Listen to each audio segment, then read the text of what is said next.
السلام علیکم ناظرین، لرننگ کلک پر خوش آمدید۔ ہماری آج کی ویڈیو فرعون کے معبد یعنی عبادت گاہ کی ہے۔ ناظرین، یہ ایک تاریخی مقام ہے۔ اس مقام کو دیکھنے کے لیے دور دور سے سیاح آتے ہیں۔ یہ اس فرعون کی عبادت گاہ ہے جو حضرت موسیٰ علیہ السلام کے دور میں تھا، جس کی حضرت موسیٰ علیہ السلام کے ساتھ جنگ ہوئی تھی اور اللہ تعالیٰ نے اسے عبرت کا نشان بنایا، اور اس کی ممی آج بھی استنبول کے عجائب گھر میں محفوظ ہے اور یہ عبرت کا نشان ہے۔ ناظرین، یہ فرعون خود کو خدا مانتا تھا اور لوگوں سے اپنی عبادت کرواتا تھا۔ اس نے اپنی عبادت کے لیے ایک بہت بڑا معبد یعنی عبادت گاہ تعمیر کروائی تھی۔ یہ عبادت گاہ کا ماڈل ہے۔ اس ماڈل کو دیکھ کر اندازہ لگایا جا سکتا ہے کہ اس دور کے فرعون کس قدر پیچیدگی سے تعمیرات کا کام کرتے تھے اور اس عبادت گاہ کو کس قدر پیچیدگی سے تعمیر کیا گیا ہے۔ ناظرین، یہ عبادت گاہ کے صحن میں ایک بچھو کا مجسمہ ہے جس کے گرد لوگ آج بھی طواف کرتے ہیں۔ یورپین لوگ یہاں پہ آتے ہیں اور 5000 سال گزرنے کے بعد بھی اس بچھو کا طواف کرتے ہیں۔ ناظرین، یہ فرعون کا مجسمہ ہے اور اس مجسمے کے دونوں قدموں میں اس کی بیوی آسیہ کا مجسمہ ہے۔ آسیہ اس کی بیوی تھی اور یہ مسلمان تھی اور اس نے حضرت موسیٰ علیہ السلام کی پرورش کی تھی۔ ناظرین، یہ عبادت گاہ بہت بڑی ہے۔ عبادت گاہ کا نیا ماڈل آپ دیکھ چکے ہیں اور یہ عبادت گاہ کا پرانا ماڈل ہے۔ یہ اصل ماڈل ہے، اسی سے پوری تعمیر کا پتہ چلتا ہے۔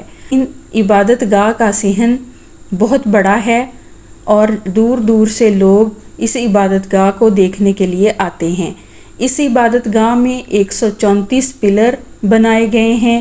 ان پلرز پر نقش و نگار کیا گیا ہے اور اس پر چھت بھی ہے، اور یہ چھت جو ہے یہ مختلف رنگوں کو دکھاتی ہے۔ یہ مختلف مورتیاں ہیں، اس میں مختلف جانوروں کے دھڑ ہیں اور ان کے درمیان فرعون کے مجسمے ہیں۔ فرعون خود کو خدا مانتا تھا، اس لیے اس نے ہر جگہ پر اپنے مجسمے بنائے ہوئے ہیں، اپنے مجسمے نصب کروائے ہوئے ہیں تاکہ لوگ اس کی عبادت کریں۔ دیواروں پر مختلف قسم کے قصے چھپے ہوئے ہیں، مختلف قسم کی مورتیاں بنی ہوئی ہیں اور ان کے اشاروں سے، ان کے نقش و نگار سے یہ بات کہی جاتی ہے کہ یہ کوئی قصہ یا کہانیوں کا اظہار کرتے ہیں۔ عبادت گاہ کی دیواریں پتھر کی ہیں اور چھتیں بھی پتھر کی۔ یہ عبادت گاہ کا اصل کمرہ ہے جس میں فرعون اور اس کے خاص بندے آیا کرتے تھے اور کسی کو بھی اس کمرے میں داخل ہونے کی اجازت نہ تھی۔ اس عبادت گاہ کے باہر ایک تالاب ہے۔